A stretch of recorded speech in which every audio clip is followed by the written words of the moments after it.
Right, so the mystery problem or challenge in this one was quite the challenge because the customer had multiple data sources that didn't talk to each other, which that in and of itself isn't rare.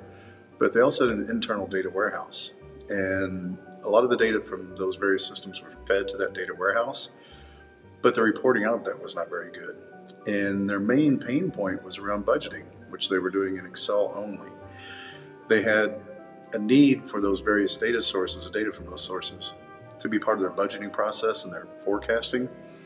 But because they couldn't get the reporting that they needed directly out of the systems, and they couldn't get it from the internal data warehouse, they ended up just downloading everything to Excel and then copy paste into Excel workbooks. So they had like a 50 tab workbook, multiple workbooks of that size.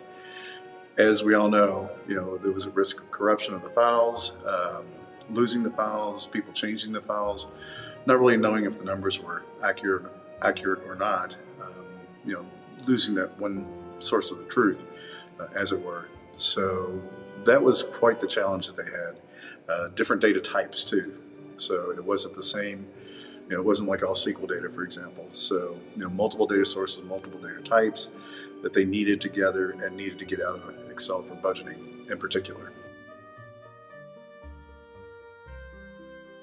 Okay, so the investigation was really thorough, and that sounds commonsensical, of course, but in this case, each data source needed to be examined, the budget usage needed to be examined, and we had to look at what they needed to have versus what they had to have versus what they wanted to have.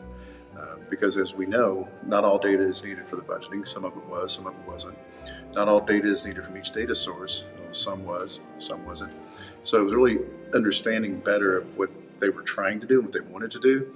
And it required a lot of look into their business processes because we couldn't just look at their budget templates because it didn't tell the story. That was just something that had been created for years. Matter of fact, the person who had been there that created those was no longer with the company. So it was more of look at the business process, look at the results that they wanted from both a analysis perspective, from a management perspective. What are you trying to do with this data? What's your business process behind this that's creating this data?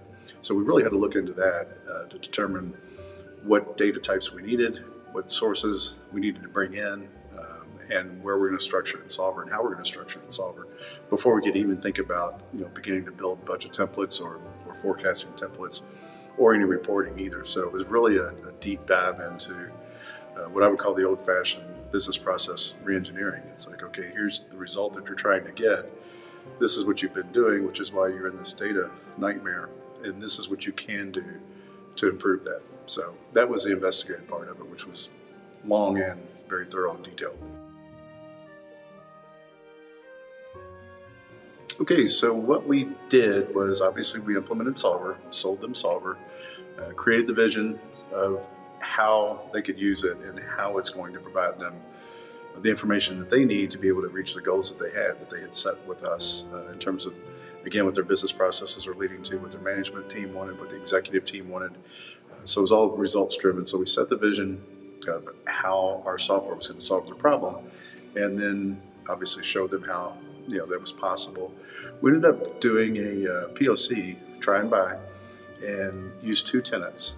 So one tenant was fed from their data warehouse, the other from some of their other data sources, including their ERP, and we took them through a full business process reengineering phase as we were building out their forms and reports as part of the TMB.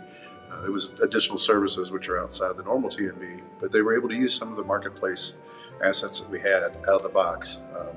They wanted a little bit of tweaks, but really not anything measurable. So after the try and buy, when they saw the data that they needed, saw it working in Solver, then we scoped the rest of the project to be able to move forward. But they loved it. They immediately transferred over to a paid subscription after the end of the try and buy period. And about a year and a half later now, and they just love it. They've done so much more with it than they even thought they would, and they've realized the vision that we'd set out for them. So definitely a big success story, and a very happy customer based on the pain that they were in that we eliminated for them. And that's what you get with Solver. So it's a good story.